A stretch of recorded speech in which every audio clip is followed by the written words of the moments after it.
important cette semaine l'annonce qu'ils vont développer conjointement leurs propres missiles intercepteurs pour ces armes hypersoniques, développées, on le disait, par la Corée du Nord, la Russie, mais la Chine aussi. Ce qui va se passer cette semaine, c'est que Joe Biden va recevoir le Premier ministre japonais Kishida aux États-Unis. Ce sera vendredi. Cette annonce de l'intercepteur, elle arrive évidemment dans un calendrier de montée des menaces sur plusieurs fronts, que ce soit sur le front ukrainien, asiatique également, avec ces craintes, on le voit, qui naissent de cette montée en puissance potentielle sur le plan de l'armement de la Corée du Nord. Général Perruche, ces missiles sont réputés inarrêtables. Alors déjà, qu'est-ce qu'on peut prévoir comme arme aujourd'hui pour les arrêter? Combien de temps ça met de développer ce type d'arme? Écoutez, c'est une question de technologie. Depuis le début de l'invention des premiers missiles, on a recherché des solutions pour intercepter ces missiles. Au départ, on n'arrivait pas du tout à les intercepter. Et puis petit à petit, on a trouvé des technologies qui permettent maintenant de les intercepter. Alors, cette guerre en Ukraine a boosté d'une certaine façon deux domaines de confrontation. Le premier, c'est la guerre par les drones et les anti-drones, et l'autre, ce sont les missiles et les antimissiles. Alors, pour l'instant, effectivement, les missiles hypersoniques avec des capacités d'évasion sont réputés inarrêtables, mais peut-être, on entend parler quelquefois aux États-Unis de solutions pour les intercepter aussi. Souvenons-nous que lorsque les Russes ont mis en œuvre leurs missiles de haute technologie pour attaquer Kiev, ces missiles ont été, en tout cas en partie, interceptés malgré tout par le système Patriot mis en place par les États-Unis. Oui, on se souvient effectivement de cet incident. On avait des photos d'ailleurs à l'époque de ce missile Kinjal hypersonique réputé inarrêtable, présenté en grande pompe par Vladimir Poutine, qui aurait été arrêté par un patriote. Bon, c'est quand même compliqué d'arrêter ces missiles malgré tout, malgré ce qui est vraiment un exploit général. C'est très difficile. Et d'ailleurs, pourquoi? Expliquez-nous aussi comment il fonctionne. Alors, c'est très difficile parce que, si vous voulez, quand on passe en phase hypersonique, les durées de réaction deviennent tellement courtes que mettre en œuvre un système d'acquisition de la trajectoire, d'anticipation de sa trajectoire future pour faire tirer l'antimissile contre, alors d'une façon, il y a des différents types pour dévier un missile de sa trajectoire. Le mieux, c'est de le détruire, mais ce n'est pas toujours possible. Quelquefois, on le déstabilise sur sa trajectoire pour qu'il n'atteigne pas sa cible. Donc, vous voyez, il y a plusieurs solutions pour traiter ces problèmes-là. Ce qu'il faut dire, c'est que en mettant en perspective la dissuasion nucléaire et ces missiles, eh bien, ces missiles-là garantissent, tant qu'ils sont réputés inatteignables, garantissent qu'il faut maintenir un équilibre de la terreur parce qu'on n'est jamais sûr que ces missiles soient vraiment interceptés. Le coup où un pays pourra dire « moi je suis invulnérable à tous les missiles parce que j'ai le système qui les détruit tous », à coup sûr, à ce moment-là, ce pays-là aurait un avantage considérable. Alors il vaudrait mieux que ce ne soit pas la Russie d'ailleurs, ni la Chine. Oui, oui. Des missiles qui changent de cap, qui volent à Mach 10, c'est ça, on en possède. C'est un avantage pour l'instant technologique de la part de la Russie, ces missiles hypersoniques. C'est un avantage, c'est un supposé avantage technologique, parce que la réalité semble être quand même très en deçà de la promesse, si j'ose dire, faite par Vladimir Poutine. D'où ces images. Je rappelle que Vladimir Poutine, juste avant la guerre, a brandi ces missiles comme invincibles, comme assurant à la Russie la domination de toute la planète, quasiment. On nous annonçait que New York devait trembler, que, vous vous souvenez, Solovyov nous montrant qu'on était à 2 minutes pour Paris, à 1 minute 30. Oui, parce qu'ils peuvent contenir une tête nucléaire en plus. Oui, tout à fait. Voilà. Mais en réalité, la technologie russe, pour performante qu'elle soit, a des limites qui n'atteignent pas les promesses, si j'ose dire, faites par le... Oui. Alors j'aurais encore plus de doutes pour les missiles nord-coréens.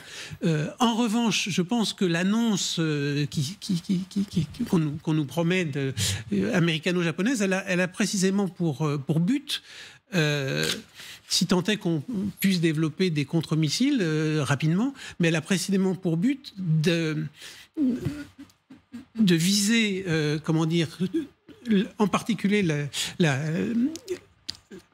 le discours de Poutine, de dire qu'on a une supériorité au moment où, on frôle quand même l'élargissement du conflit, mettre en balance, l'idée russe que on a les outils magiques pour gagner la guerre, est quelque chose de très important. On répond aussi de cette façon-là qu'on n'a pas les moyens de les arrêter aujourd'hui. Mais c'est pas une nouvelle. Il n'y a rien de neuf de ce côté-là. On le sait depuis le début de la guerre. Ce qui est la nouvelle, c'est que on y travaille de manière importante. Mais ce qu'on voit quand même sur le terrain, en réalité, c'est que ce qui est beaucoup plus important et ce qui est le vrai changement technologique et tactique, c'est l'usage des drones. Et c'est quelque chose qui était passé totalement en dehors des prévisions russes, etc. Et les Ukrainiens ont fait des merveilles quand même. On a changé d'échelle en fait. On était dans la course à l'armement le plus perfectionné, le plus coûteux, le plus rapide. Moyennant quoi, l'armée de terre russe a montré toutes ses limites. Oui.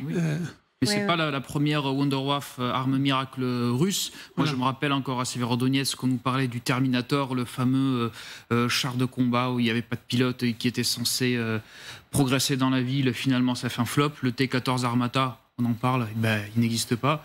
Donc après... Il a été vu sur la place rouge quand même. Oui, en panne. Oui, c'est vrai qu'il y a cette difficulté aussi tout de même des Russes à prouver l'efficacité de ce qu'ils ont vendu avant comme arme redoutable, inarrêtable, Alexander Bigboff. La menace est prise au sérieux, mais est-ce qu'elle est vraiment considérée comme une menace si grave que cela, notamment par les Américains qui vont développer ces armes ? Il est toujours difficile à juger l'appréciation par les militaires, parce que ça ne se discute pas publiquement, l'appréciation de l'efficacité des armes et de la défense.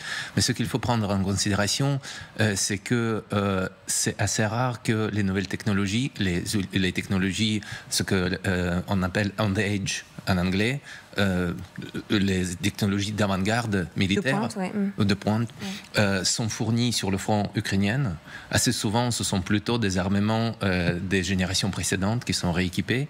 Et donc, déjà, imaginer que la technologie ultramoderne comme celle-ci sera fournie immédiatement sur le front, c'est plutôt une utopie. Et la deuxième raison, mettre un peu en doute l'efficacité immédiate de cette défense contre les missiles, disons, superpuissantes, c'est aussi la question du coût.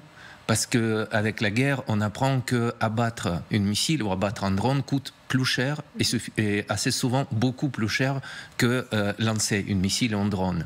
Donc assez souvent, la question de l'usage, de l'utilisation de ces systèmes de la défense aérienne sont mises en cause non pas par les paramètres militaires, mais surtout par les coûts économiques. Oui. Je dirais que par rapport aux objectifs et aussi aux coûts, chez les Ukrainiens, ce qui prime, c'est la vie des Ukrainiens. Oui. Donc si abattre peut-être un drone par un missile, ça coûte peut-être cher, mais si ça épargne les vies même d'une personne, c'est déjà énorme. Mais ils en jouent largement, les Russes, en lançant des dizaines de drones. Les Ukrainiens ont appris quand même à se battre contre ça et à se armer, parce que même la dernière attaque terrible de cette nuit à Odessa, dont on voit les images. Voilà, justement, on voit les images.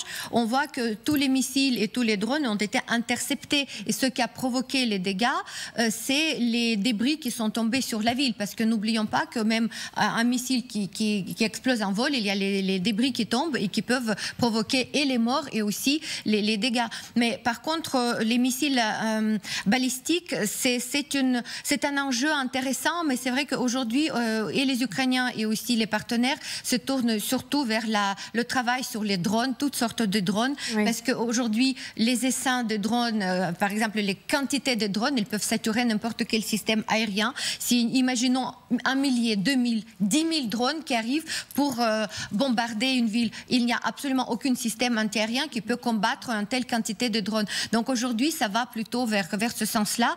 Et c'est le futur, parce que cette guerre, elle a montré que vraiment l'intérêt n'était pas suffisamment élevé pour le travail sur les drones avant la guerre. Oui. Très brièvement, l'annonce américano-japonaise, elle vise aussi et peut-être d'abord la Corée du Nord. Parce que la Corée du Nord, toute sa rhétorique est protégée par le fait qu'elle a acquis la technologie nucléaire, que c'est d'ailleurs aussi un État qui participe de la prolifération, il faut le rappeler, et que n'a cessé ces dernières semaines, ces derniers mois de faire des essais balistiques et de menacer en particulier le Japon. Et donc, signaler que ces missiles vont pouvoir être mis en échec, c'est quelque chose de très important, parce que si vous privez la Corée du Nord de la perspective de l'efficacité de sa menace, à ce moment-là, vous la mettez à genoux. Oui, et encore faut-il que cet intercepteur soit conçu et fabriqué, et on n'en est pas encore là, puisqu'on en est à un projet de discussion. Mais on est dans des débats de communication aussi, enfin, dans une lune de communication, ça compte aussi. Alors, cette discussion qui nous ramène, comme souvent dans ce conflit, à la question des drones, parce qu'on voit que l'armement le plus on-edge, comme vous disiez, de pointe, le plus technologique, le plus cher, n'est pas forcément celui qui est le plus utilisé sur le terrain et le plus efficace. Les Allemands, d'ailleurs, annoncent envoyer de nouveaux drones aux Ukrainiens, des drones tout d'abord de reconnaissance d'ici la fin de l'année. C'est le quotidien, le journal allemand Bild, qui révèle cette information. Et Nivine Potros nous en dit plus sur ces drones. Bonjour Nivine.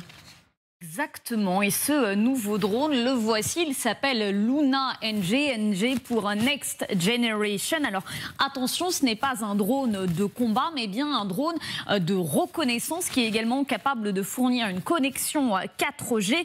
Luna G est développé par le groupe d'armement allemand Rheinmetall, et la particularité de cet appareil, c'est d'abord son autonomie, puisqu'il est capable de voler plus de 12 heures d'affilée, contre 30 minutes pour les modèles les moins élaborés, jusqu'à 2 heures pour les modèles les plus sophistiqués. Il peut également, là aussi, atteindre une portée très impressionnante, plus de 100 km contre une vingtaine habituellement. Il peut atteindre 5 km d'altitude, le tout sans émettre le moindre bruit, ou presque, et c'est bien là sa principale qualité. Il est très peu bruyant, contrairement, vous savez, à certains drones que les Ukrainiens ou les Russes entendent à plusieurs kilomètres à la ronde.